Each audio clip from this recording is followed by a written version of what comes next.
this is my Heber Multisystem2, and it's the less common all digital version. Why did I get this and not the more expandable one? Well, this actually travels quite well, and I don't need to have all the features of the non-digital version. It has covers that you can take out, and you have all these expansions. I can do everything with the USB. There's a Bluetooth Wi-Fi thing. I have an external little hard drive and a dongle for the keyboard and mouse, and it uses a regular sized SD card. I could actually go for more bigger sized SD cards that are themed, you know, just slot it in. I might actually do that, but I got a ton of 3DO, PlayStation, Neo Geo CD, Mega CD, a lot of CD-based system I've got on that 2 terabyte Samsung drive. It still is a bit of a spider thing with wires coming off on all edges, but it's a lot better than one of these stack MiSTer things that I also have. I got some others from Heber. I've got a PlayStation 1 grayish theme light one. I also have a Neo Geo one, but this actually is a very nice one as well. The motherboard is actually made and designed by Heber. They use the same FPGA, but it's a custom board, and it's really stable. And I've just ran update all for the first time. Just prepared a new SD card, so I'm actually quite curious how it does. Okay, I might be actually in the scene, I'm not sure. Pointing the camera at the screen. It is recording, right? Yep. So yeah, I just ran update all for the first time.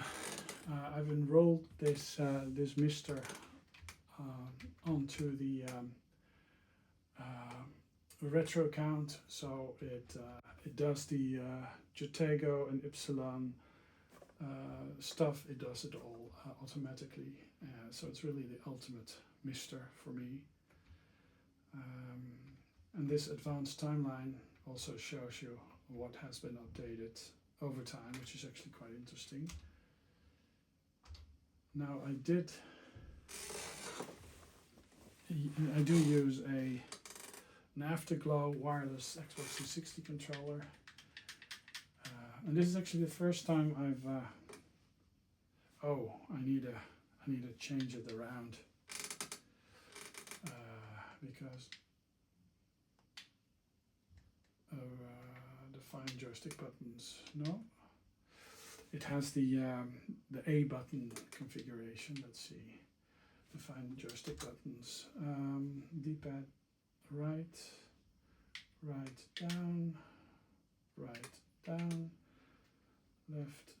down, up, A, B, X, Y, select, start. Those I will not do, so undefined, because mouse move left. I'm just going to use my own mouse for that. Mouse move up. So you could actually move those or map those onto buttons of your joystick. Menu, that's just the joystick, and OK and back. So yeah, stick 1, right and down. That last one is necessary for analog stick control in certain cores. So it does seem to work. So let's see if I can power up 3DO, because I was really curious after that. I haven't tested it before, so it does. I got the proper BIOS, and they're all CHD. So 3DO Game Guru. And I might actually have to make sure that the audio is actually coming through the HDMI, because it might not. Oh, it does. So this is one of these discs that actually allows you to cheat and have all sorts of safeguards and stuff. Interesting. So the game. Now, one of the games that I really love back in the day was Mega Race on the PC, but also on the 3DO. Let's see how that works. And this core, the 3DO core, is still a core that is not, oh, I may have to actually set up the buttons in the core as well, but cryonics?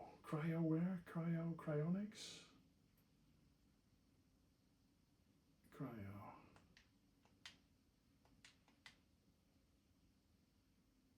It's rather quiet. Oh, there's audio.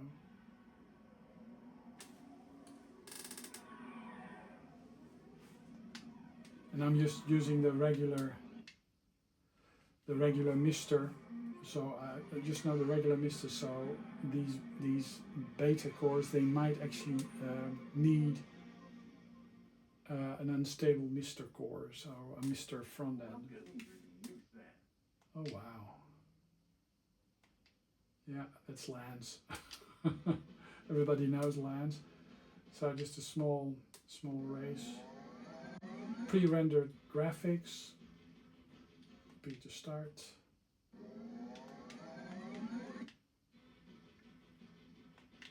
I'm not sure what P is. I may have to redefine them. Inputs. Pad 1 is digital. Define 3DO buttons. Right. I'm just gonna do the analog thing. There's right, left, down, up, A, B, C, and P, X, and R, and L. Oh. Clear oral. I'm just going to do it again. Right, left, down, up, A, B, C, B, X, R, L, no. So P to start. Please wait. So the 3DO had a single speed CD drive, I believe. Yeah. This really looked amazing. Of course, the only thing that the computer needs to calculate is and draw is the sprites for the cars, and the scenery is all FMV streamed off the CD. Oh yeah, you could actually you could actually. I'm not sure if I defined the buttons properly, but let's see if there's another need for speed. People were experiencing some issues with that one.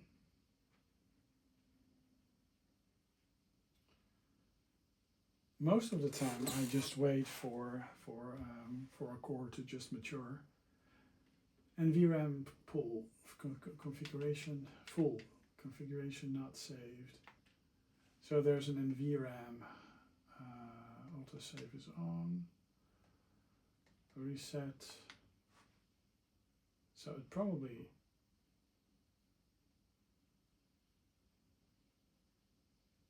saves stuff to a bit of RAM. Yeah. So this is the error that people were giving, probably something that hasn't been implemented yet, which is fine. It's just it'll let me see, video, insert key, disk, games, and let's go for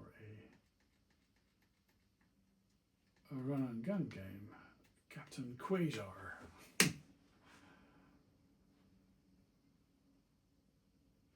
Wow, that's some sort of Buzz Lightyear type deal. The universe was once a lovely place to live. What happens is that it's dittered, Every planet in the Milky Way. so fewer colors are used. And this was at a time when most video would be postage stamp like post stamp like size. New game.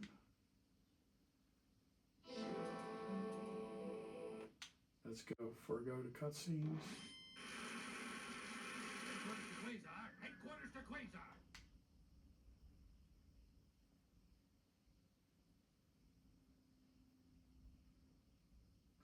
The 3DO, it did have a PAL region, but it wasn't big or known that much.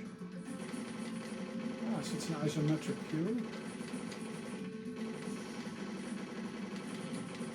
I believe I did play this before, but I'm not sure. It may actually be that this is also.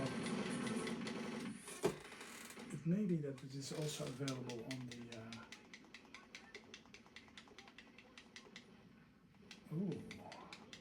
On some other system.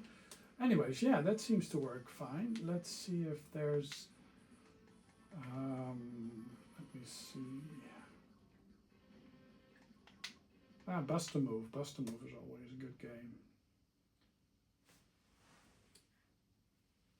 Taito. Well, the stuff that works seems to work well.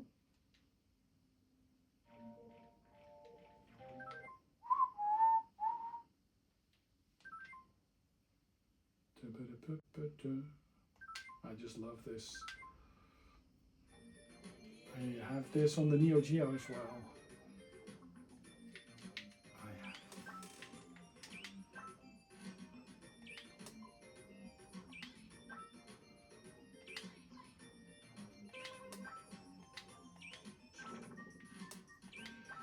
Super happy music.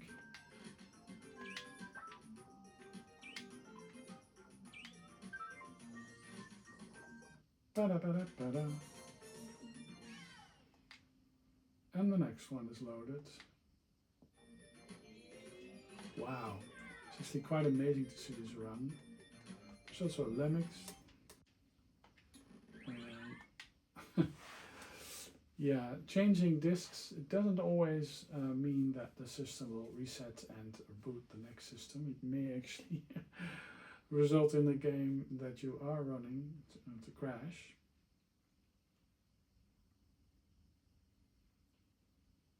So yeah, I have this case, this little case that actually fits this system very well. So I'm actually this is my travel system, to have a portable MiSTer with you at all times that travels well. I've never played this on the 3DO before. Let me see, is there a, yeah, there's a sort of mouse-like number of lemmings, any button to continue. So this really feels a lot like the Amiga version. Have to set into the dig. Oh yeah, so a nice delay scroll type deal. And the music is also quite interesting. This is not the most efficient way to let these folk dig.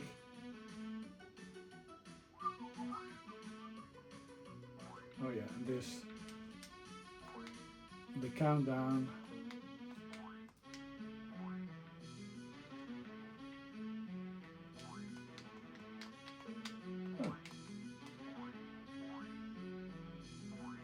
Oh, I thought I could make them explode. Oh yeah, and this is also quite something that, because most games didn't have any save data, like modern games, you would get these codes So you could input this code, you could write it down on a piece of paper and input this code so you can actually advance. So yeah, a lot of the times the state that the game is in could be compressed down into this 1, 2, 3, 4, 8, 10, 11, 10, yeah, 10 character code. Okay, let's see something else.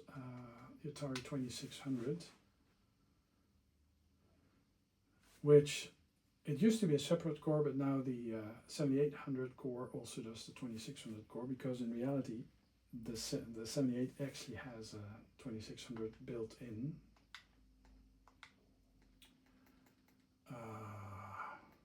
Homebrew. There's this great Juno First. Let me see if I got it. Yeah, Juno First. Not sure what the difference is. PAL on the other. Oh, this is PAL 60. Yeah.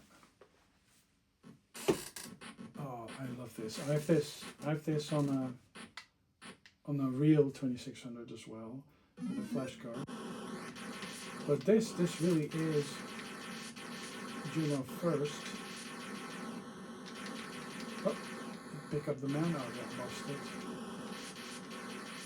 I think this is an arcade game that actually is quite close to Beam Rider. Whoops, it's tough as nails. And there's a Nintendo game that actually also is very close to Beam Rider, but and of course there's this Casey Crazy Nightmare, Casey Homebrew.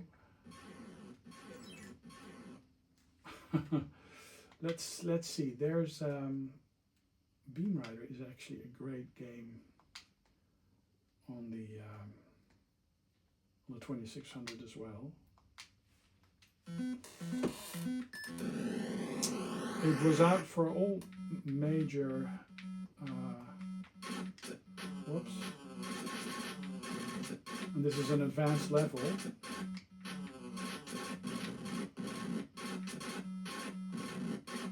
Level 10. So there's a lot of stuff coming your way. You can't destroy everything that comes your way.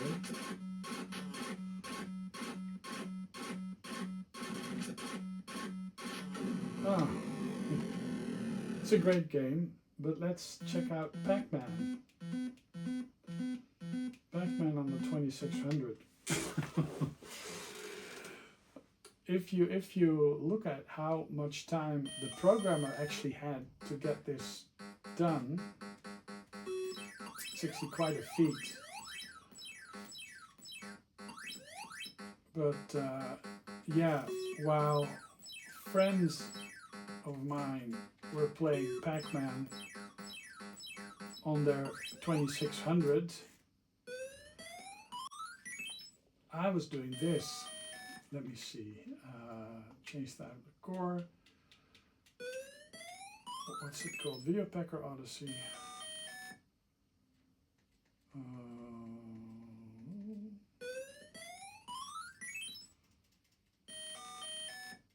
Magnavox Odyssey. And it would be system is Video Pack. With the voice. Load the cartridge and then Casey Munchkin. So people were playing Pac-Man, and I was playing this. Oh, I need to set my let me see, swap joysticks. Yeah. I was playing this, and of course it's different. It has a different maze, but I found it a lot more interesting to play than a regular old Atari Pac-Man. The system also hooked up over RGB SCART. we ended up having an Odyssey 3 system, VideoPack Plus, that actually was capable of more advanced graphics. Sadly, that isn't emulated yet on the Odyssey core. I'm hoping it will be at some point.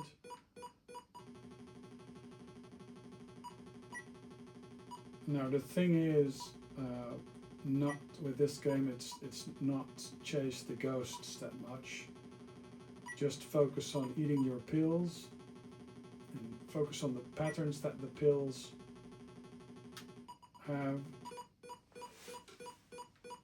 And with the last pill, you basically need to stand still because you can actually move through the pill. All Casey Munchkin games have their bugs. And just stand still and it'll come. Now this game I've played so much as I'm still capable of playing this and get pretty insane high scores. And often I lose or die because of a glitch and not because of a fault of mine, most of the time. I just love the sound of all three ghosts. Yeah, I call them ghosts, but they're called different in in the manual. Now, instead of, contrary to the 2600, where the programmers had to basically had to define their own graphics system, which makes it a very capable system. I mean, here it moves through KC, which is not the best to experience. It used a lot of pre-configured graphics, so you basically had a sort of sprite set that a lot of games used, which was actually quite good because there would be more memory for game logic, because most of these games were only a couple of K in size, and cartridges were only a couple of Ks in size. So a lot of these older systems, they could actually have far more elaborate games, but the prices of the chips, like today, was very expensive. So I mean, a game on the Odyssey would be like 99 guilders back in the day. Let me see, another game that's Casey's Crazy Chase. You basically eat the mushrooms and watch out for the other dudes, and you basically eat the caterpillar's tail. Actually, quite an interesting game. Killer Bees is also a game that I played a lot. Oh, I need to change the joystick around again. No? I think I do. I do have to change it around because I can't. Let me see, another one. Freedom Fighters.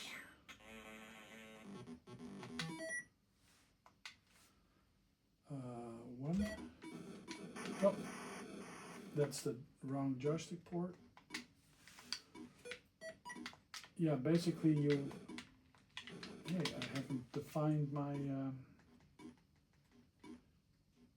Odyssey buttons. Right, left, down, up, action. Yeah, reset. That's enter is finish. Nope. So basically you just fly around and shoot. This is actually this was advertised as a huge game. It had 4 octets, 4 kilobytes. What I love about this game is that it has very nice explosions. I always imagined those were Death Stars, and I was flying a Viper around, so Battlestar Galactica themed. And I fought a lot of I fought a lot of battles.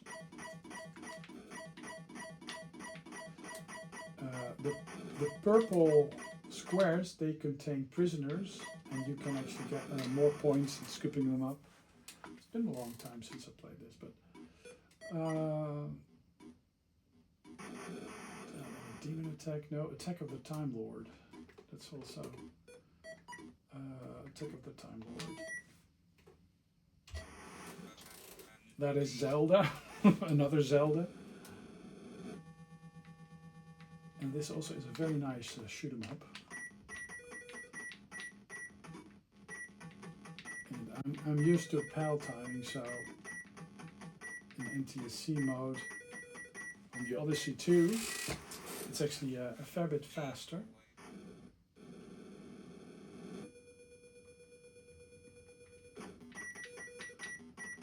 And this is also a game that I am quite capable of easily reaching over, 1200 points or something like that.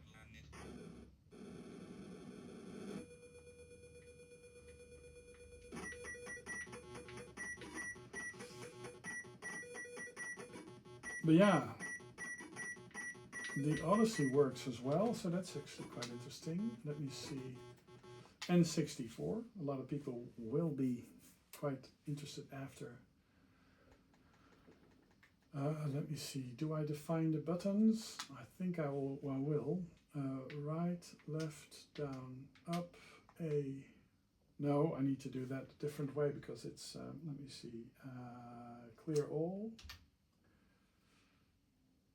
Yeah, right, is that a D-pad or is that the, well, right, left, down, up, A, B, start, L, R, Z. Oh, that's C up, yeah, and C is that one, right, down, left. No, okay, so I didn't do the D-pad, I did 2 analogs. Okay, interesting, because N64, genres, shoot 'em up, top-down view, Robotron on N64 is great. It's very similar to the PlayStation version. It's enhanced. One-player game. So the MiSTer actually is capable of... I'm just a sucker for twin-stick shooters.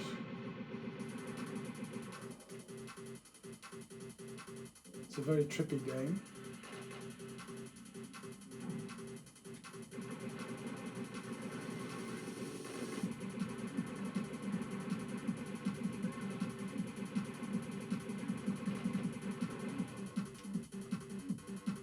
Oh, that works nice.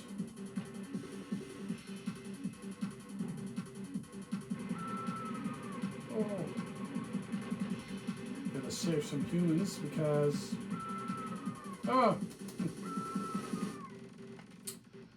Another game that I play a lot is Ridge Racer, Racing, Arcade Racing, Ridge Racer 64. Another great version of Ridge Racer. The graphics and the design, it came out at the same time as I think as our R4 type Ridge Racer on the PlayStation, but it's quite a different beast. It controls a bit differently.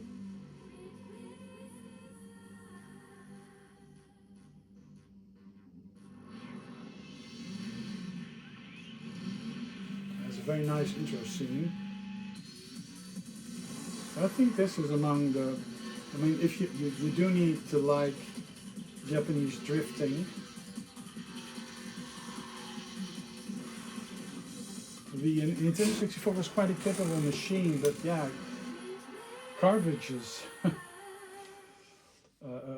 Nintendo 64 cartridges were like 8 megabytes, 32 megabytes, 16 like that. Of course, a CD on the PlayStation would be 640 or something like that. Grand Prix. And that one, yeah, just keep that one and make it puke green.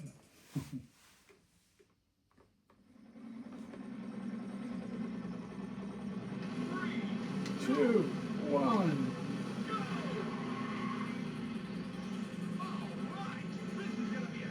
Now, what does happen is that Nintendo was very big on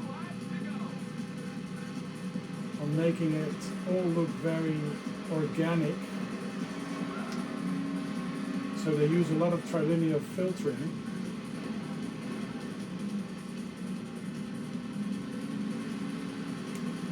But this is Ridge Racer. You can actually see that it's very similar to the first track on the PlayStation. Oh. But it's a lot more twitchier in control. I must admit I use a PlayStation 4 controller with the MiSTer quite a bit, but I've yet to set up the Bluetooth. And good thing is that the trackpad on the PlayStation 4 controller actually functions as a mouse.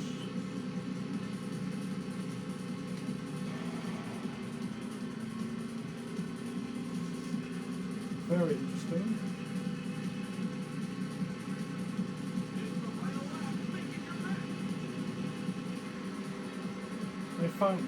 I find the sounds that are coming off the N64 core are a bit dirty.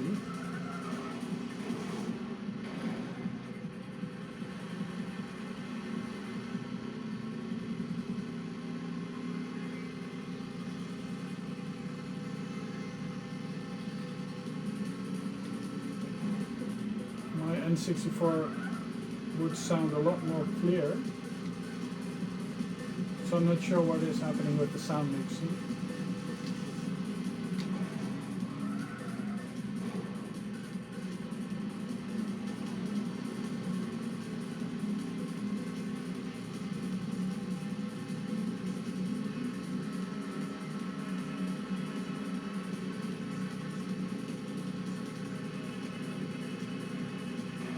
Come on. I need to finish first.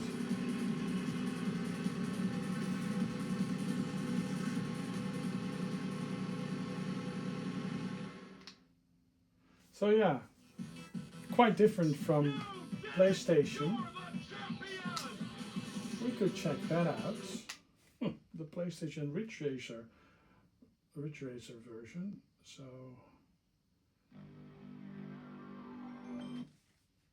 let me see. Define PlayStation buttons. Right, left, down, up, triangle, circle, X, square, select, start, L, R1, L2, R2. Save states, no, I won't. So undefined. Save states S, not sure. Menu, fast forward menu, pause menu, toggle dual shock. Yeah, that's actually quite interesting. I have to make a different way to select dual shock. Nope, no alternative buttons. Okay, so save settings and then load the CD. Racing games, and it's a car, and it's R4 type. Ridge Racer type 4, USA. So let's check out Ridge Racer type 4. That and Gran Turismo were the first games I really played I really played a lot. So it's CHDs that I use. So there's a bit of decompression, I guess, what that happens. But again, the PlayStation is a single speed CD drive. So do expect some loading times, but the fact that original PlayStation works, SBI files you can use for the PAL releases that have more copyright protection than the American counterparts. The fun thing about this racing game is that it actually has RPG aspects. There's a backstory. You can make certain decisions. I'm just pressing start like a madman. All these early racing games, they always have these sequential menus that you have to go through. There's no, click menu system. It's just navigated through buttons with sequences, so it's very cumbersome and tedious. Most modern racing games have. That could be the speakers, not sure.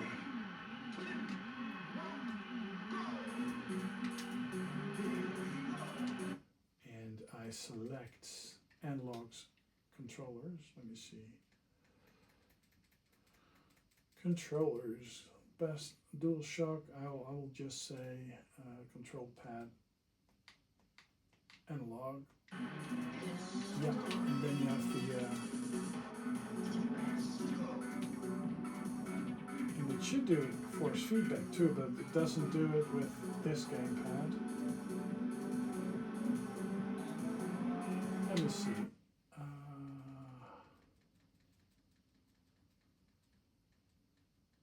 Miscellaneous, fast boot.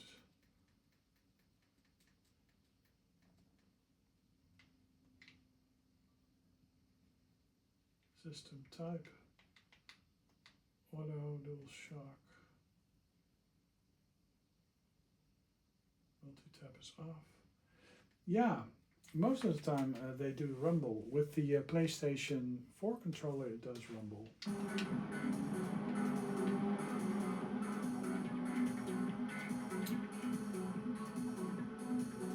So this defaults to the in-car view.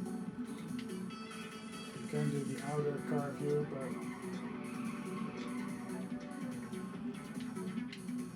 I like this a lot better.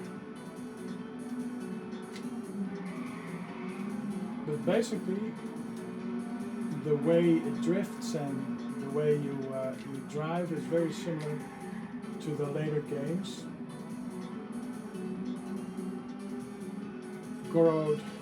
Garage shading, excellent use of lighting, and on a CRT this looks amazing.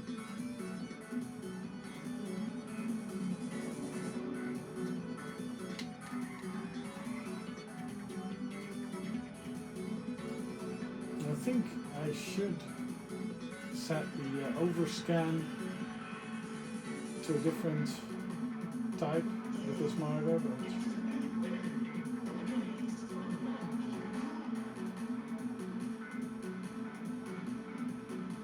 yeah, the analog steering works great. You really can be very precise in how you steer.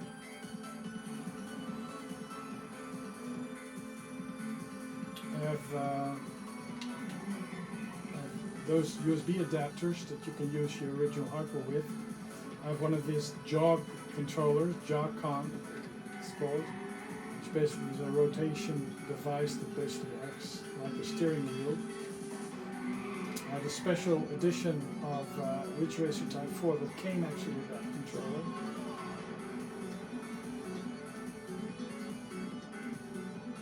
Of course I need to finish first, come on.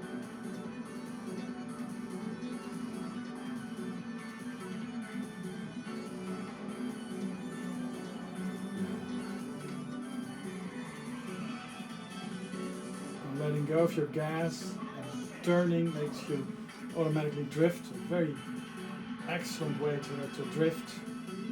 Games that have that mechanic are the easiest to drive. games that actually have you press a button to drift. Great cutscenes.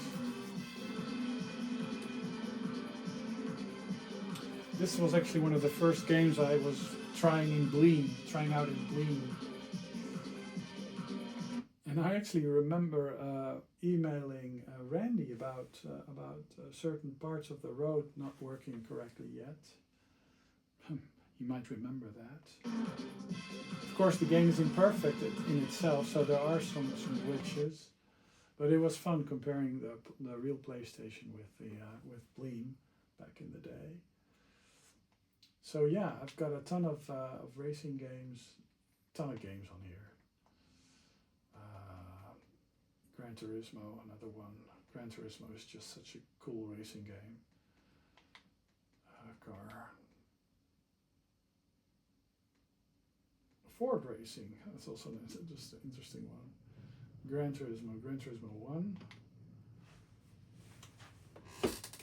Yeah, there's copyrighted music on there, so you may have to turn down the volume a bit. This, for me, was a reason to get a PlayStation. I had been playing racing games on PC, but it was at a time when basically you had to upgrade your PC every couple of months to just keep up with the with it being able to play the latest game in a quality that you expected it. So I ended up getting a PlayStation just because I was a bit tired of that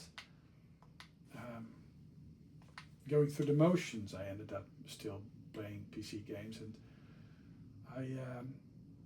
my PC habit I formed by just continuously building and flipping PCs.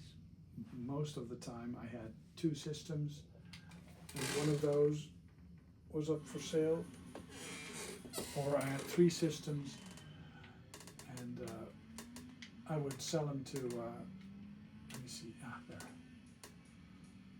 And this is such a cool, fast, smooth racing experience, 60 frames per second, and the analog controllers, and it just worked. And it was this sexy gray box that you just that I hooked up on my Sony Trinitron 13-inch little TV, and the image on it was just so crisp. I mean, it looks quite blocky now, but on the Sony Trinitron, this looked like almost like video footage. You know, it's on the CRT. The PlayStation really comes to life. Now I'm very distracted, but I'm usually a lot better at it. The NTSC version does run a bit faster.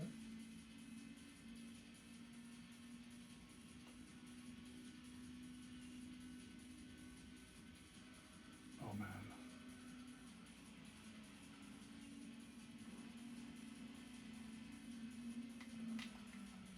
Such a cool game.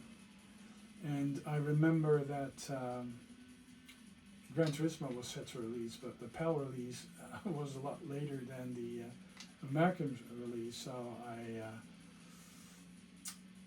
I actually got an American system in order to play Gran Turismo, the NTSC release. But the first release was a bit of a bummer because there was a bug in the ghost code, so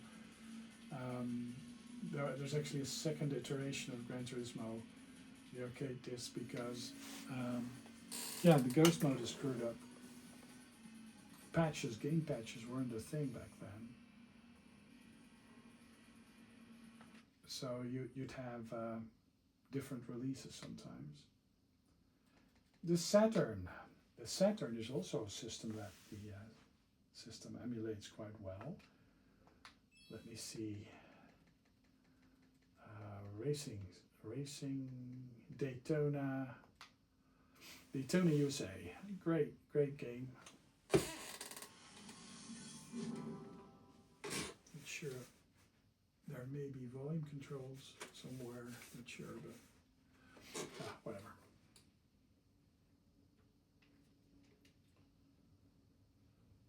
The Saturn, quite a different beast. A little too late. I think Sega really screwed it up there. But it's quite capable. It's a very good pixel pusher. It's actually quite good at 2D games, like the PlayStation. The Championship Circuit Edition, 1996 arcade.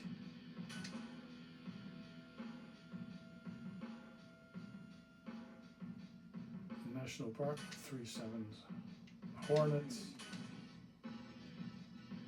Gentlemen, Start your engines. Of course, when I got a Dreamcast, which is not possible on this system, but when I got a Dreamcast, of course, Daytona was one of the first games I got.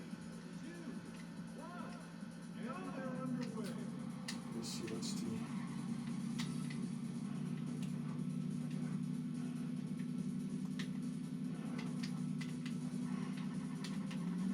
Oh gosh. Yeah, I have to set the keys properly, but of course there's quite a fair bit of pop-in. Not sure if I'm actually pressing the gas. But it's, especially with an Xbox controller like this actually sucks with MiSTer, because there's no predefined proper settings. The Super NES, Nintendo,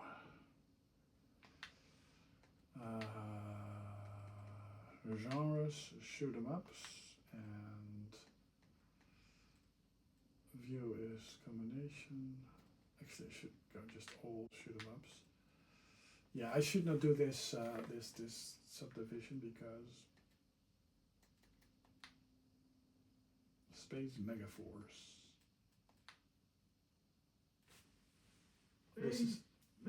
This is a great game.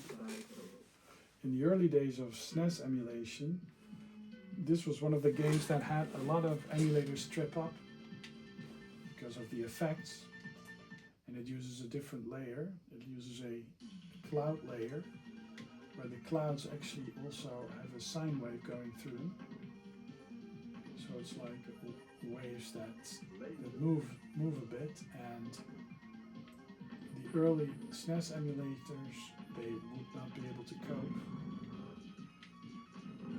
Mind you, SNES emulators were actually developed at a time where 486 still was a pretty decent machine, and I think it took a Pentium to actually be able to proper emulate a Super Nintendo system.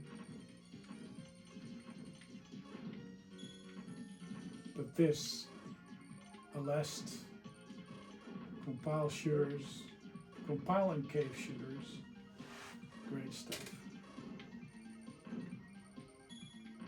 Yeah. And it really is instantaneous, very little lag. Let me see. The Saturn also has a great fair set of shooters.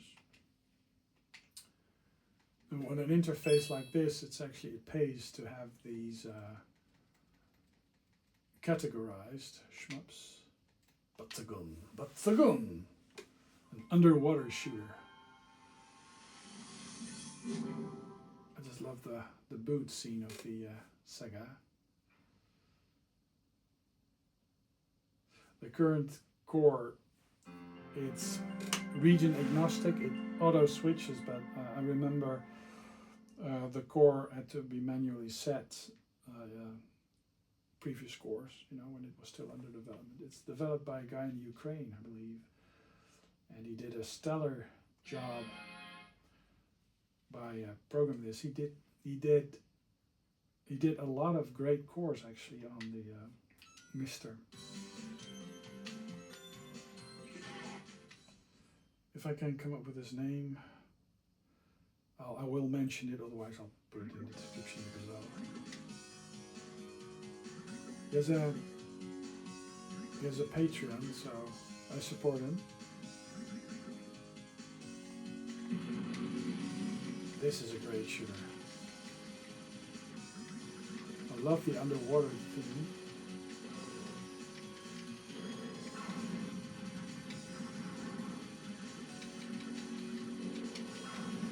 This used to be considered impossible, just like the Nintendo 64. And I think the 3DO also is being developed by the same dude. So Nintendo 64, I believe, PlayStation, 3DO, I may be mistaken, but gosh. One system being able to play all the consoles from my early adulthood is actually quite interesting. Darius 2. Now, of course, I have all these systems, you know, but a lot of them I've put in storage, and actually I sold quite a fair bit of my Access consoles because this, for me, is good enough. So this has the wide screen, very interesting arcade.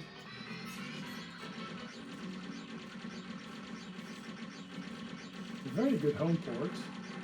And I believe only just now, just very recently, the arcade game actually came to the MiSTer. And the MiSTer is also a great machine for arcade games, real arcade, proper arcade board emulation. Protego is one of the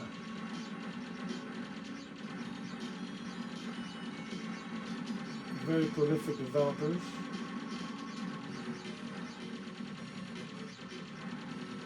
Whoa!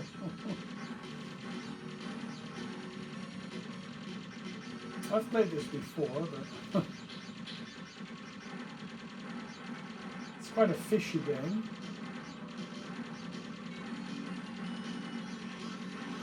So fish that swim in lava. Quite a different beast. Darius Gaiden, I believe this is very similar to the one on the PlayStation. A fair few games really were, a lot of shooters actually came out in both systems and basically looked the same. And I believe the Saturn had a concession when it came to resolution, I believe.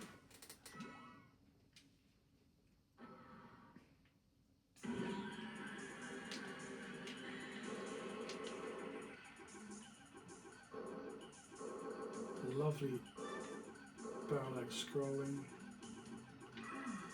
I think the Saturn and the PlayStation really had a lot of excellent shooters, as did the PC Engine. There's actually this project Peacock that is a collection of all TurboGrafx 16 and PC Engine shooters. I think shooters are pretty much my favorite genre. There's just something about it. It gets me in the zone.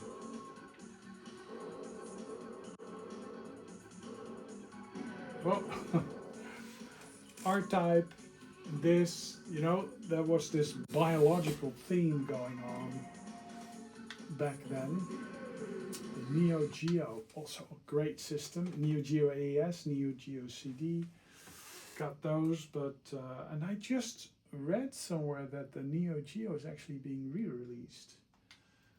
Genres, shmups, there's quite a fair bit of shmups. Androdunos is actually a great game. Blazing Star, that's a great, amazing game. And I think the Universe BIOS. So basically the Neo Geo has a Z80 for sound and 8600, just like the Amiga and the 86,000, I mean. Yeah, just like the Amiga, the Mega Drive, but running at a fairly high clock speed. this has been set into console mode, arcade mode, so you have to actually enter the credits. This is a great multi-layer. Press start button. I have to define them. Yeah, this is an Xbox 360 controller, but it right, left, down, up, A, B, C, D, start, select, coin, press ABC, enter finish, no.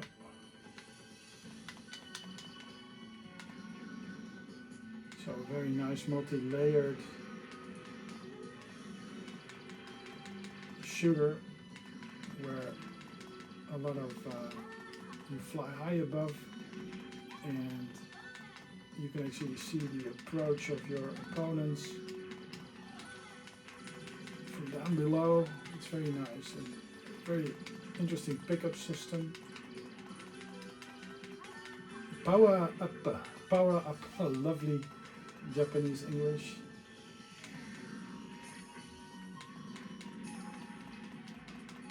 And the charging of your great game. So that works. Let me see what else. Mega Drive, Sega CD. There's a fair few great games on there. Games, shmups, Android Assault, Robolest. I haven't played this a lot actually, but it's a great version of the Compile series.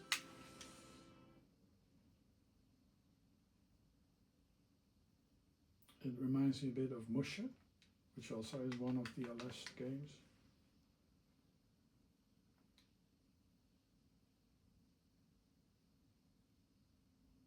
Tengen, start, game start, Tengen.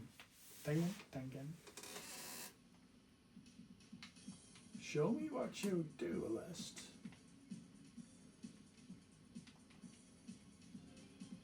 So the Sega CD is capable of power strike on the Game Gear is also an LS type. There's a whole you had Gradius, Gradius and Parodius and a whole series of games, but you also had a LS that had a ton of ports on a ton of systems. Even the MSX got and the PlayStation got. Xanax is also an LS, for example. Yeah, they don't power up well enough here, so let me see what else. The Nintendo, of course. Crisis Force. Crisis Force is also shoot 'em up.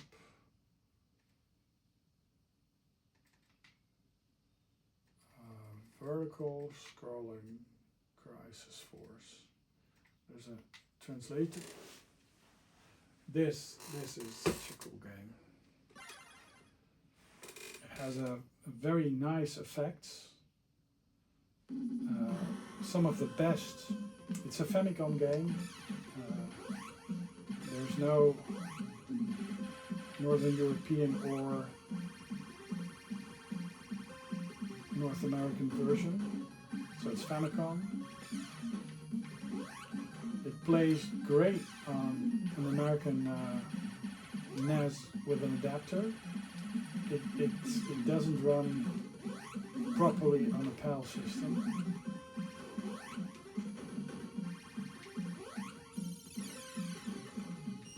Timings are just too tight. And that famous pulse code modulation type sound. The Nintendo has a very distinct sound. I mean, it basically is playing samples and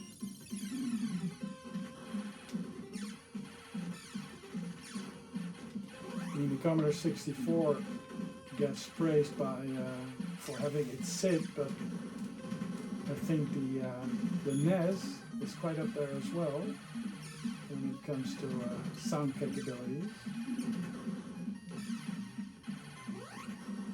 Not so much the synthesizer part of it, but the use of its easy use of samples.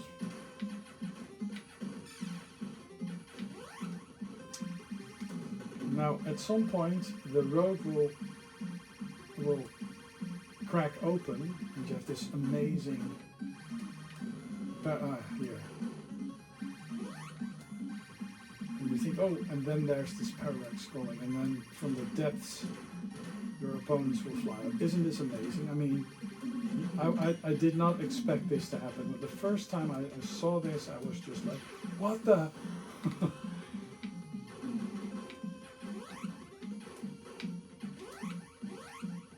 Isn't that amazing? The sense of depth that is going on. I really love those 8-bit machines. Let me see. Let's go Game Gear. I'm curious if I have my if I put the third version, not GGLS3. I need to put that in, because that's also quite interesting. John Ferguson, I still have your Game Gear with this game. It was a great gift a long time ago. Refurbished Game Gear with a very nice screen. This game I played a lot.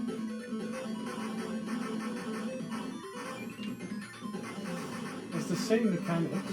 Oh, same mechanics. Also these little upgrades, the power-ups that you can collect. Very busy screen.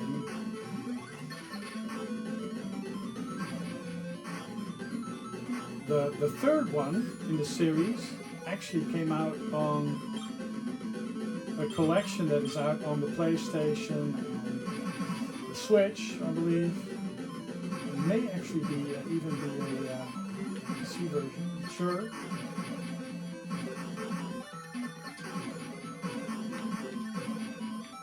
And it has been made to run. It has been patched and made to run on an EverDrive on the real hardware as well. Let me see. Let's go computer core. Let's go Commodore 64. It's not an Ultimate. It's not an Ultimate 64. There's no issues with firmwares and and that kind of stuff. The Ultimate is a better Commodore 64 emulator, I think, but so new demos. Well, not really new, but let's see. Before the Bang, 7. Let's check out Before the Bang. So it's a cow. Oh, it's just an entry for a graphic. So no music, no fancy music. So let me see. A loft. That's probably is a. I'll just load the first. Let's see what happens.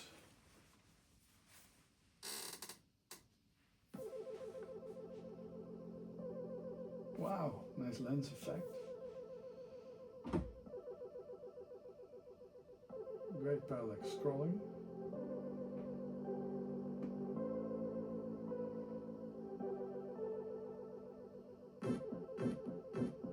Oh wow.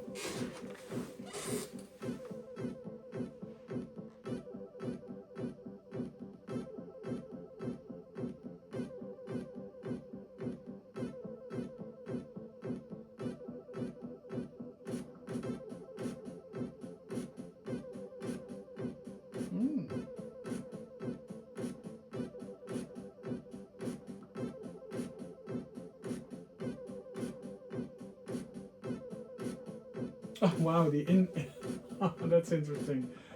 Oh wow, the in-flight entertainment system.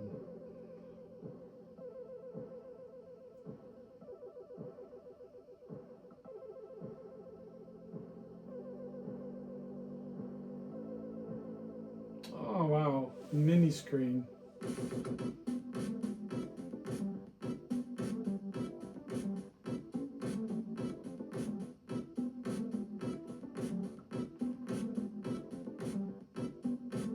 Now on the MiSTer sometimes the demos break because on the Ultimate you often have the more pristine experience, but wow. There used to be a time where I still could figure out what type of techniques were used because I dabbled into programming myself a bit. But now sometimes I see things and I think, oh my gosh, this, like this, what?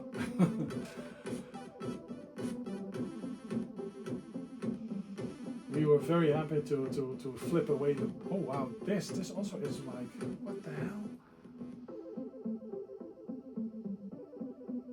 And of course a lot of these fancy things are pre-calculated and they use, you know, tables and stuff, but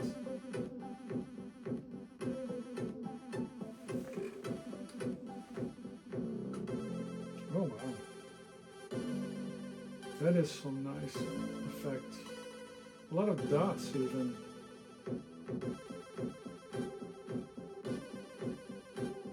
It only has 16 colors, you know, these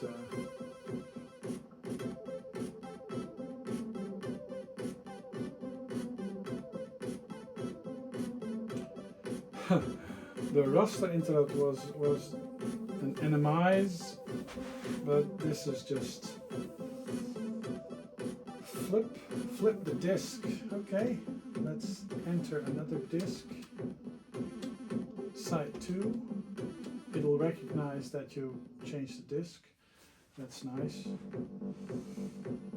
So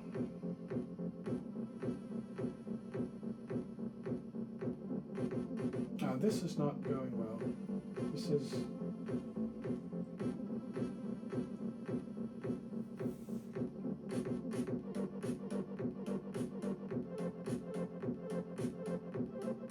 yeah, it deserves to be displayed better, I guess. Let me see. Oh yeah, not sure if this Apple IIg. Oh, it does. It does. I put on the correct one. This also is a system that's actually quite interesting. Let's see if it actually will work. HDVPO. Yeah. So, hard drive images, system software. There's even GOS. So system, I need a hard drive image. System 606 live install, system disk, let's do this. And then warm reset, no, a cold reset then. Yeah, this is just amazing. Probably the mouse will work as well. But this really shows us what, well, the Apple Lisa, this, you know, this basically became macOS later on. There's a bit of vertical striping going on. But if you look at the interface, it's pretty much macOS, right?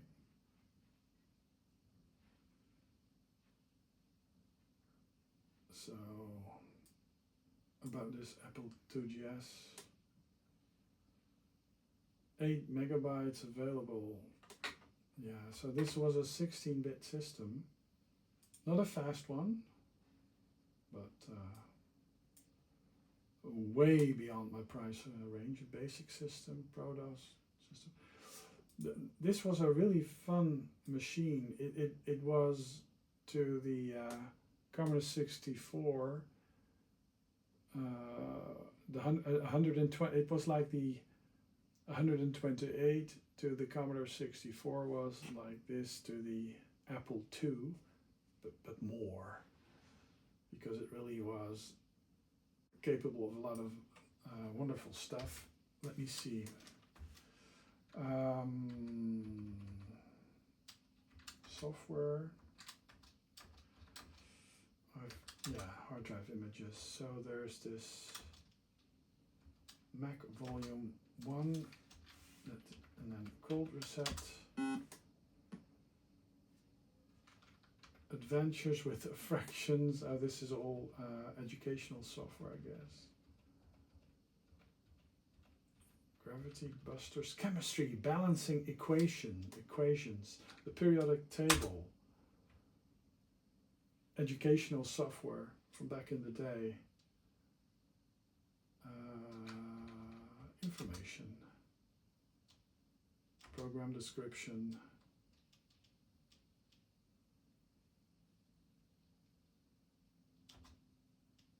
I just love that old educational software. Teacher information.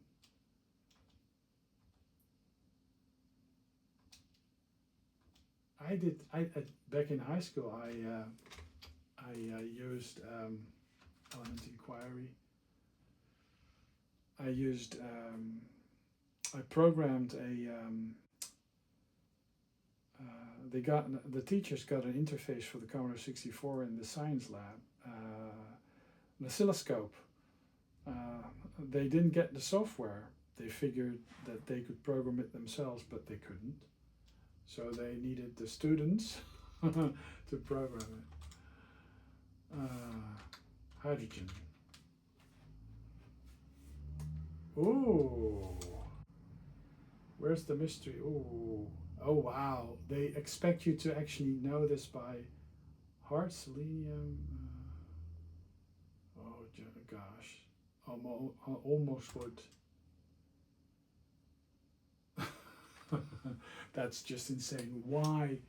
Well, it could help, but why would you? You know, if you had the table, you can actually look it up. Those type of deals, I really don't get. 8-bit games.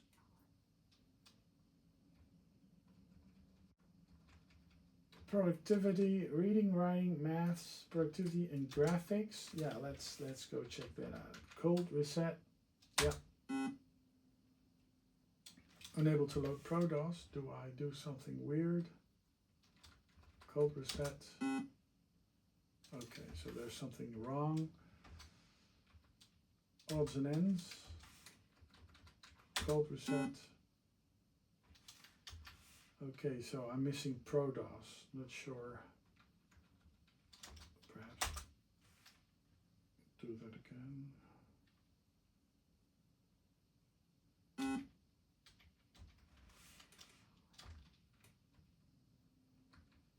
Demos. Music disk.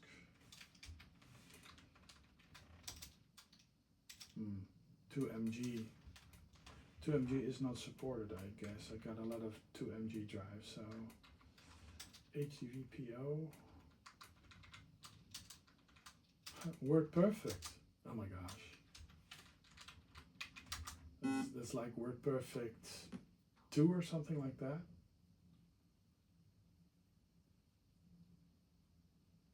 Oh wow. A self-running demo, yeah. Yeah, on the 2GS you could actually have, 80 columns.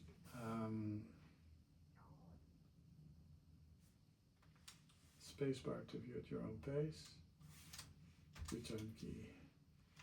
WordPerfect for Apple 2GS. Yeah, this would be very similar to the WordPerfect on PC, only with some menus. It wasn't what you see is what you get. It was like a code.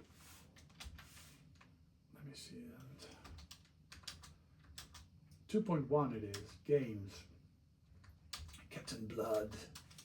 Captain Blood was a great game.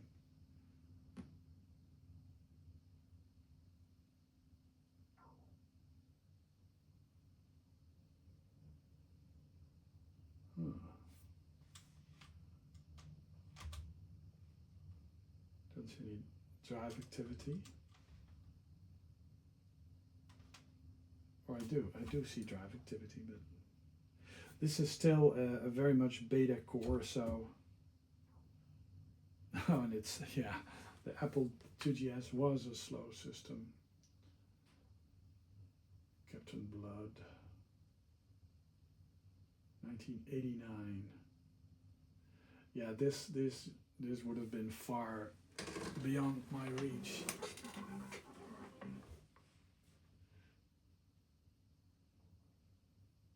Yeah, and I think it crashes. This is almost like a Geiger. Okay, so the Apple IIgs, let me see, the Archimedes.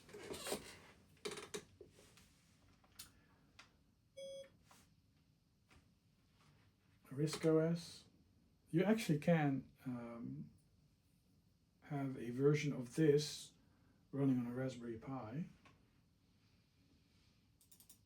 It used a 3-mouse button configuration. Let me see this. Whoops. Let's drive. Disk error. No disks. No disk. Boot. Archie. No, those are just files. So let me see if I can reset.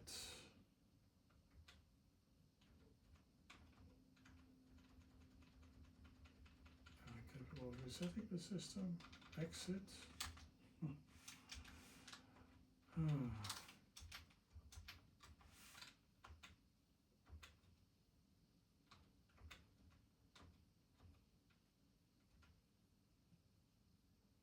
Reboot.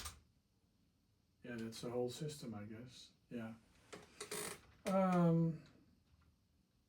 Console auto boot. Yeah, there were. That's the interesting. There were some specialized starting ROMs for the PC Engine. Actually, quite funny. Bonk. That cat, very cool. So that's the PC Engine TurboGrafx 1. Nintendo 64 also has one.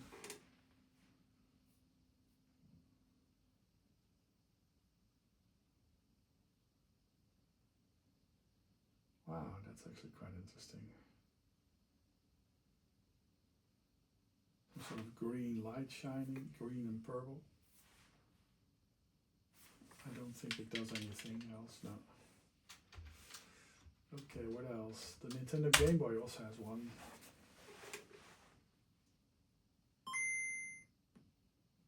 Oh wow, nice sine wave going on. Very reminiscent of of Tutankhamun with that sine wave.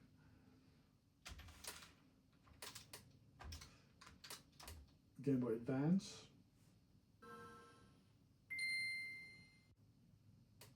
Oh wow, cool, isometric.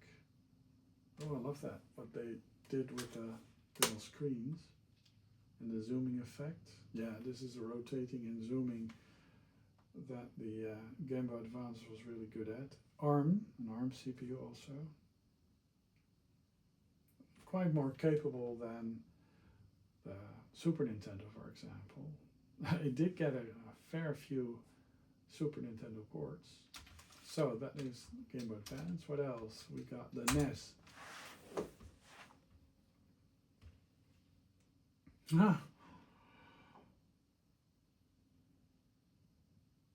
Yeah, you tried, but you couldn't.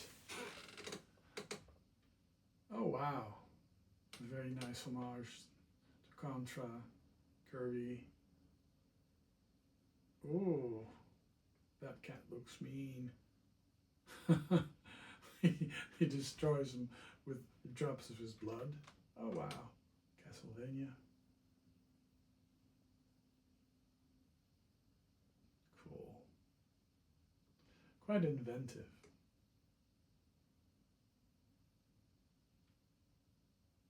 Guess the oh, look at that. He just gets transported.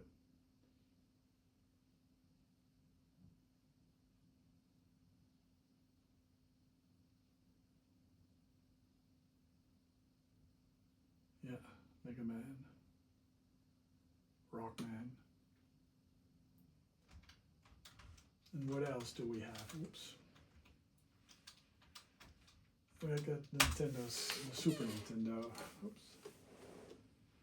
Oh wow, very nice parallax deal. Let's get rid of the menu.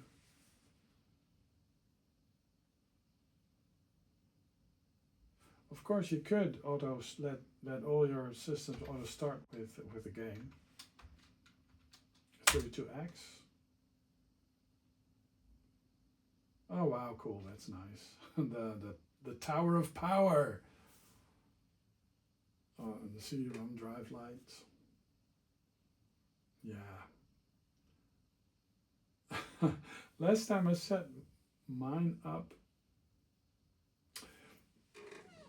they all need a separate power brick.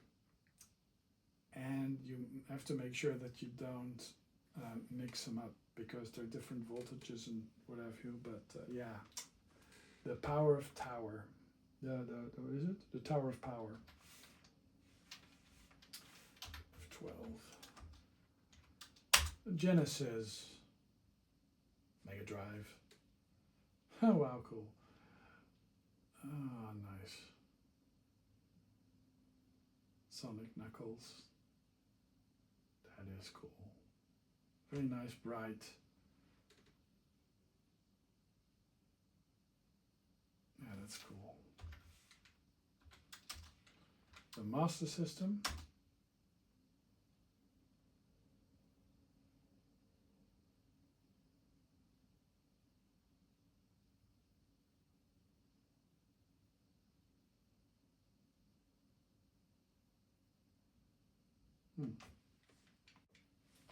Not much happening.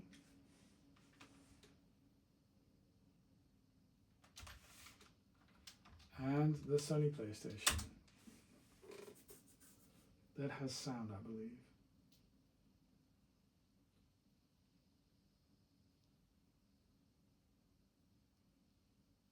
Oh wow.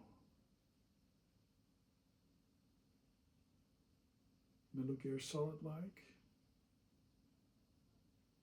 Wow, that is cool. Very nice multi-layered transparency effect. Wow, cool. I'm not sure if there's more systems that have these, but yeah, great stuff. Let me see. Computer, the ZX Spectrum Next. I've got two. I've got the original Kickstarter 2, and I've got a red error initialization SD card. Yeah, because I still need to mount mine. Hard reset. Yeah, and let's save that because like so. So basically, this is the welcome. Start next. Let me see. Games. To next.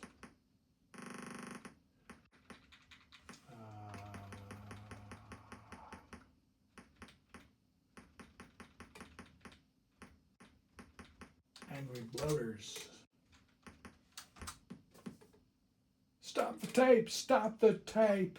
Angry bloaters. Joystick. S to start.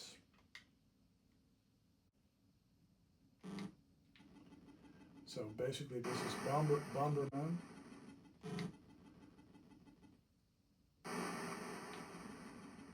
Spectrum Next really is quite an interesting system. I first learned about it way back before it even became reality, mainstream at Replay, I believe in Blackpool. And the people behind it were actually at a stand, and they were demonstrating it. They were showing off how you could actually easily program a lot of these fancy things in BASIC, how you could increase the clock speed of it, so even basic programs ran pretty cool. Of course, the ZX Spectrum, and this is the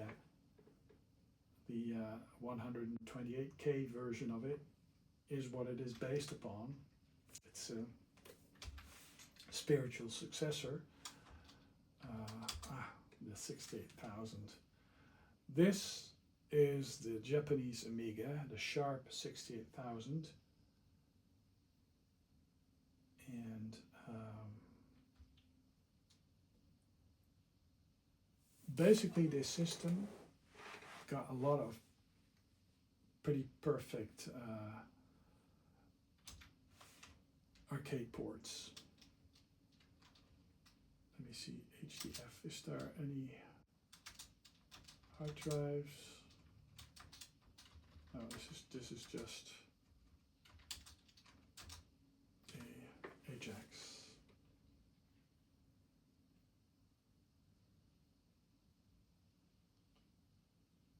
So it used SCSI for hard drive space to start.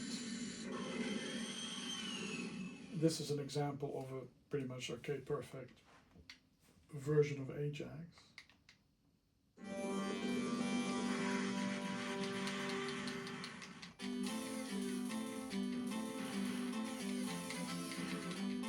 Xevious, but then different.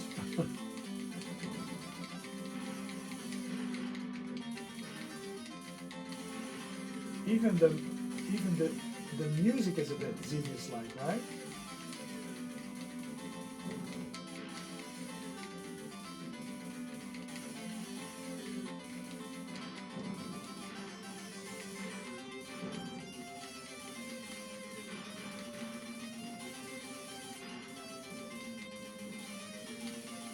Oh, really. It's a very strategic deal.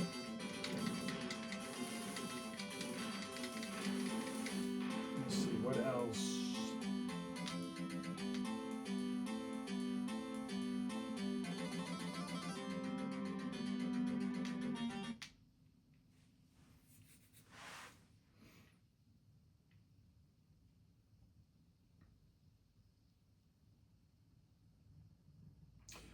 Basically, it has an operating system that is very similar to MSX-DOS or MS-DOS. Has a autoexec bat config file and a lot of homebrew and a lot of shooters.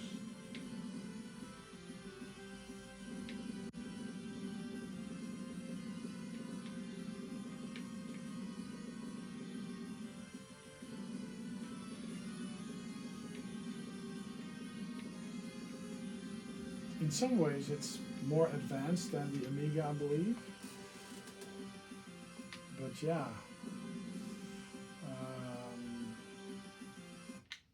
I don't think I have Tandy on yet. There's a Tandy 1000. No, I still have to put that on. Proper Tandy 1000. Early PC gaming. No, that also, oh yeah, that does. That's the Coco color computer.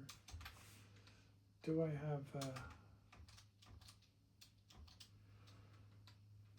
have a tape file? Let me see. Tape load, games, joystick games, Demon Attack.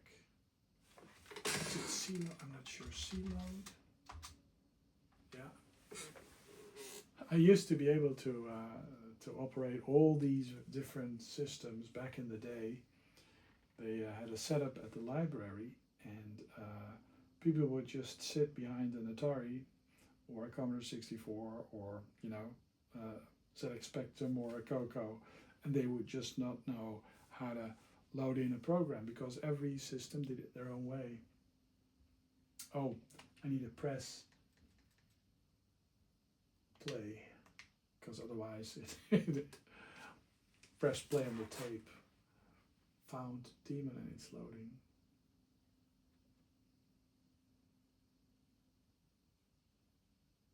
Of course, these days, you know, hundreds of megabytes are just,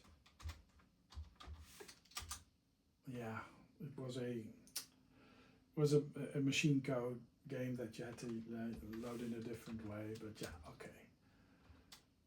Spectra Video. This is a cool system. Tony Cruz actually is a very big fan of this. It's not an MSX, but it sort of is an MSX, and this is the 128K version of it. Now I did get a mega card for this, and hopefully it'll actually work. Fingers crossed.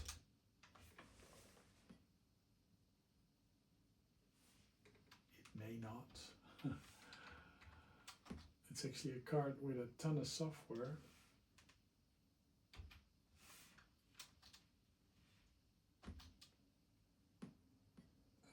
It doesn't. Such a shame. That would have been great if that had worked.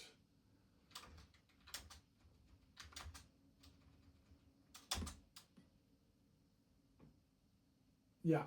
Oh, such a shame.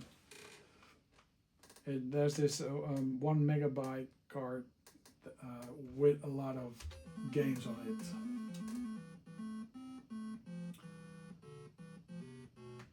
There were a ton of games that used similar sound chips, you know, the Coleco, this, MSX, Master System, SG-1000. Yeah, they all use very similar video and sound chips. I believe. Yeah, I do have a different MSX. Different MSX game that different MSX core. Wrote a ROM pack. Yes, let me see.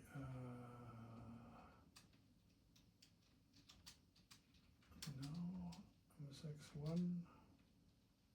No, MSX. Philips. Hope it works like this.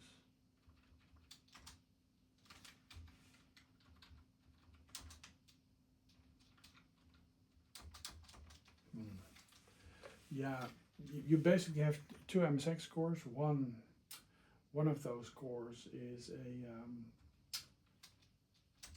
it's a core it's a one-chip MSX. It doesn't do floppy and ROM emulation separately. It loads in, and curious if that actually works.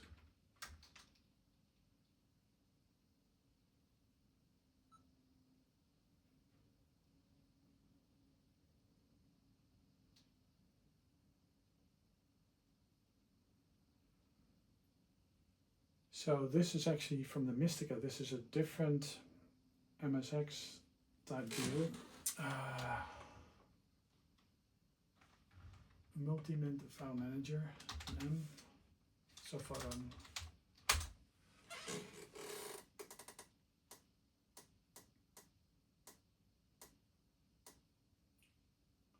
So let's see. Oh, I just exited. I think, or not, no. So unsorted T, those are CAS files. So it's good enough. It's good enough to be able to. Let me see. Those are CAS files. You got disk games. So basically, this is like that SD card thing where everything already is imaged. And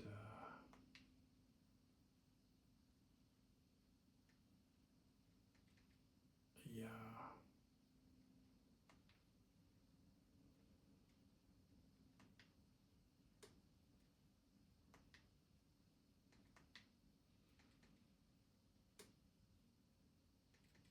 Games.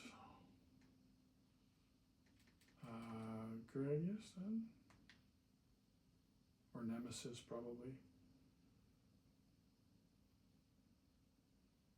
Gradio 3, Gradio 3, Gradio 2.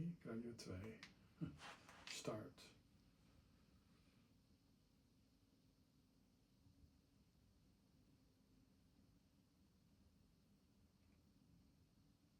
Space to launch from. Ah, I have the buttons mapped wrongly. This is actually the VHD that it came with.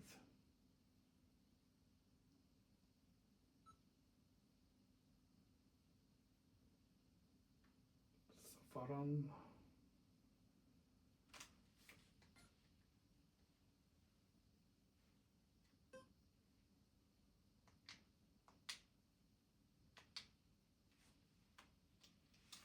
Let's map the buttons. Right, left, down, up, fire 1, fire 2, no.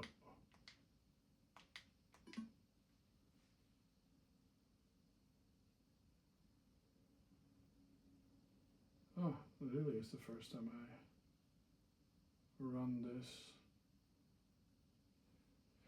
Yeah, basically it replaces all floppies and cartridges by doing an SD card and have Sofaran do it. It's actually quite interesting because it really is a layer in between hardware and the do we have games?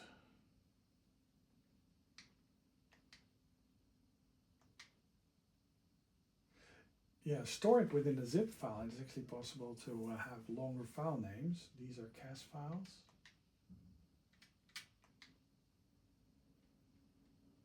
ROMs, x2, and then the S, let's go Spaceman Bow or something like that.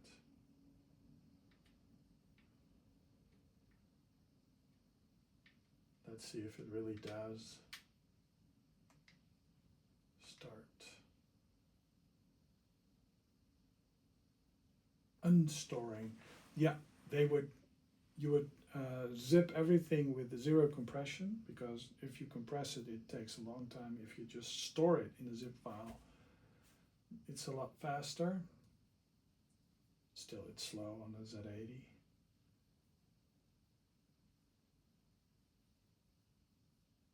It's a great way to organize files. So it has 2 megabytes of RAM. Hopefully I'm able to start it, yeah. So let's see how the scrolling is, because if the scrolling is smooth, it's MSX2 Plus. And it's smooth, so it's MSX2 Plus. This is such a great game, Spaceman Bow. On the regular MSX, the scrolling is more coarse, and it's slower on the PAL system, but it's great.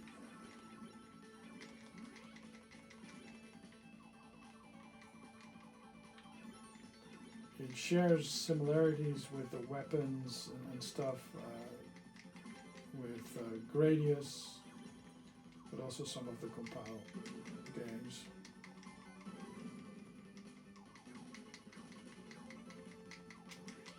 Yeah, this is this on an 8-bit machine. I mean, when I saw this, a Commodore 128 doesn't have a game like this. there are games that the MSX was just amazing at. So Rex, yes, he was a friend from high school. The MSX2 is superior in some ways. Let me see if I can get the other MSX core to work. So that works without an error. Alright, advanced settings. I'm not going to load the BIOS. And this one works with ROM packs, and you need to have the firmware pack. So where did I put those? ROM? See BIOS? No. I should have made the directories more clear. MSX? Yeah. So Sony, Hitbit, ROM pack, firmware pack. That is, I mean, I created these, and it's such a convoluted system. It just doesn't work, does it? At some point, I had a working version that behaved like a Sony 720 MSX2 or something like that, but this just isn't. These packs I created, but Canon is just doing weird stuff. Load ROM.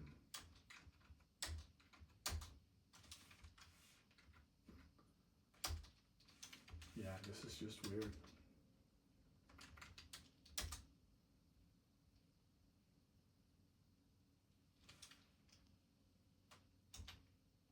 ROM pack.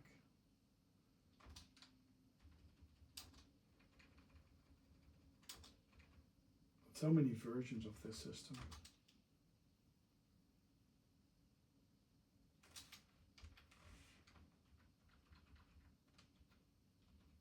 Actually, what might work is actually if you load in the ROM pack with the old one and you start the new core, then the configuration file works and then it actually is capable of booting. Something like that. Not sure, but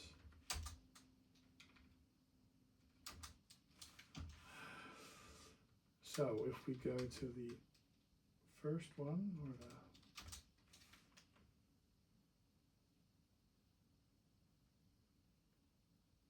yeah, it's probably now not doing anything properly, but so the firmware pack.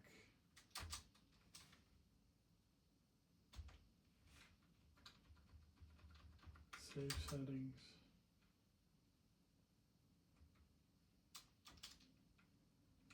And then the other one. It does something more than load ROM pack. Load firmware pack. What's the difference? You know, this is such a convoluted. The documentation is just off, and there does seem to be some sort of in-crowd that knows what is going on. I'm not. I'm not one of the in-crowd, so anyways, not being capable of oh yeah, this is the PC one. Let me see. Oh, it's probably possible to navigate. Let me see. How do we navigate? Core, and just go to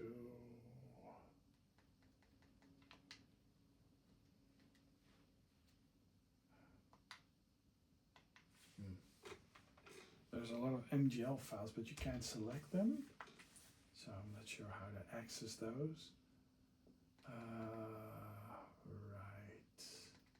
Or, yeah, and it doesn't have any configs. That's really IDE.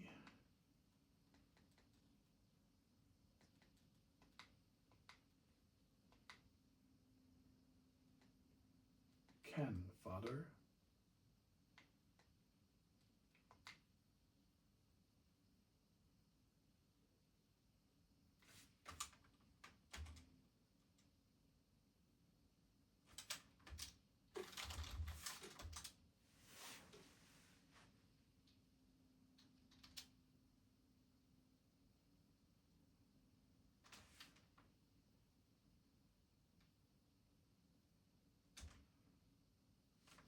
Am I capable of loading in my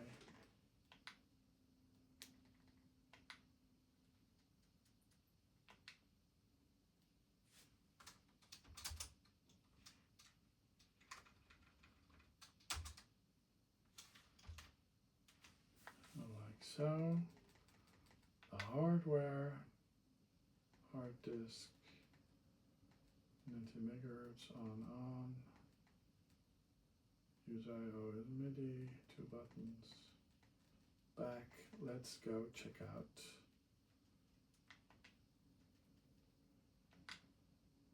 Because I do have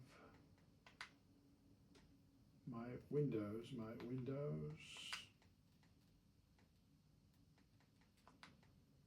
This is actually my MiSTer Windows setup. Save settings. So hopefully by default it'll actually boot into my Windows 95.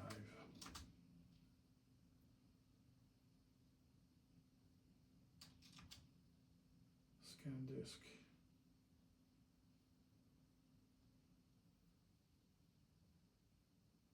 Yeah, there's too much overscan. Or too little overscan.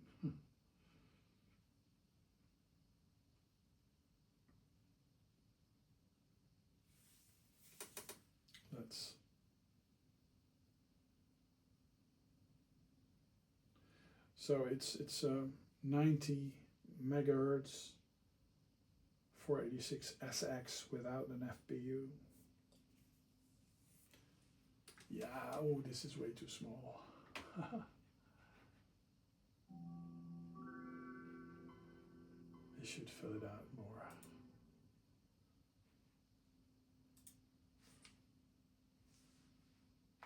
Let me see if I can. Full screen.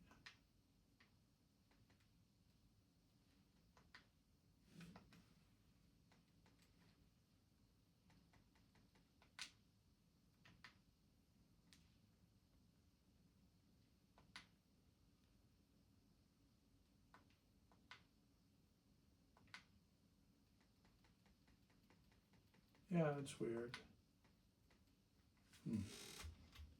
Okay. But this is my Windows 95 system. Lactobacillus Prime Ethernet. And I believe I've got some games.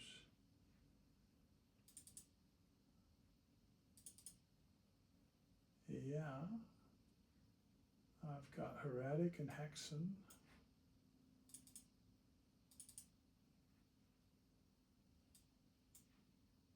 Where's Hexen? Hexen.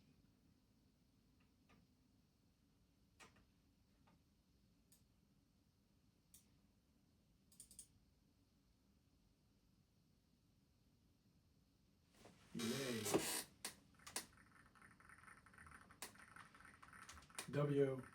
WASD and mouse for proper controls. Really plays like a proper first-person shooter that way.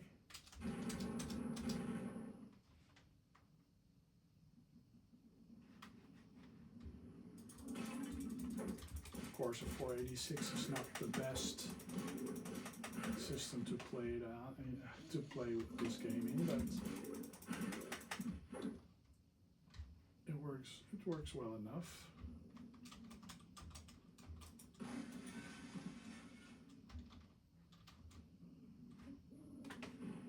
Great game.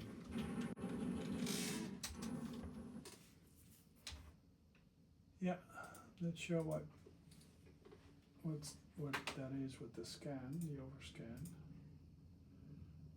Should have a computer. I could go to the scripts possibly.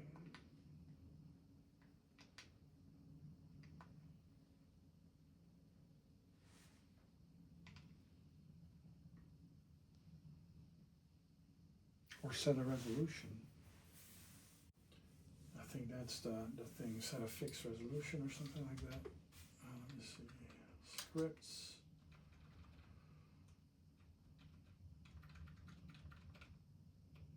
Any settings.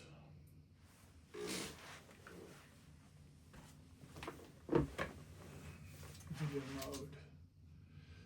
Video mode 1920 by 1080 at 60 Hertz. Select.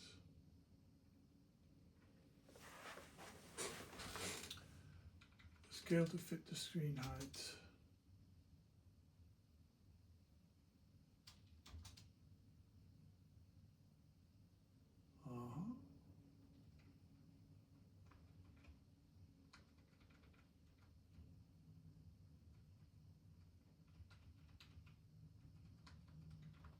Save. Yeah. Hold the display button.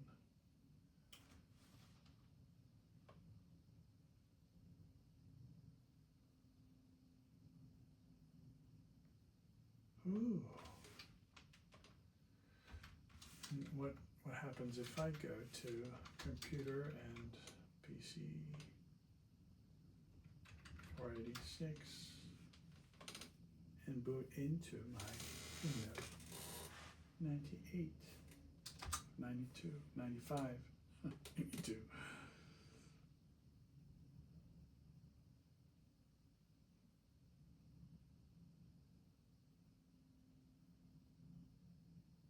Still. What's up with that?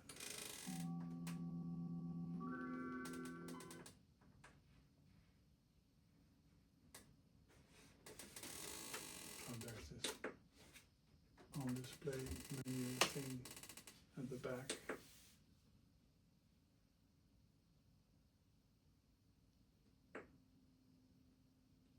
Game mode.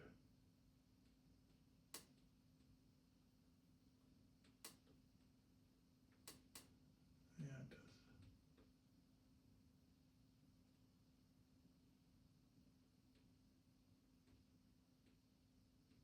Oh wow. Game mode user. FreeSync.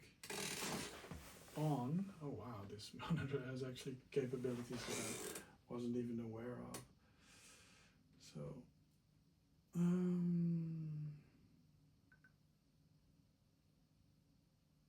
exit. Curious how to fill this up. This actually is a newer monitor, so I don't know how to fill it up completely, but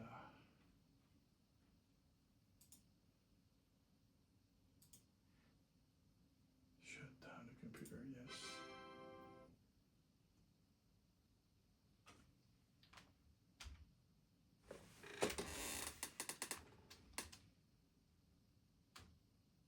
And then we have Amiga.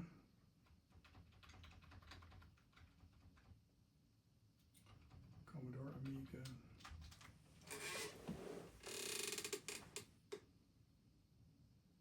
So those files are in place. Do we have configurations? Amiga Vision. No kickstart loaded. Okay. Drives. Amiga Vision. Amiga Vision saves. kickstart system, AGA, kick, Amiga Vision.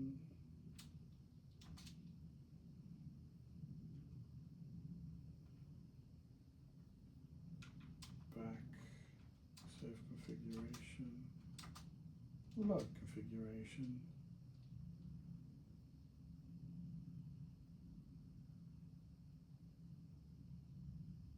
There we have, at least we have this, demos or something like that, demo scene, demos by year, 2024, inside the machine, Dell equipment. So I've got some sort of workbench thing going.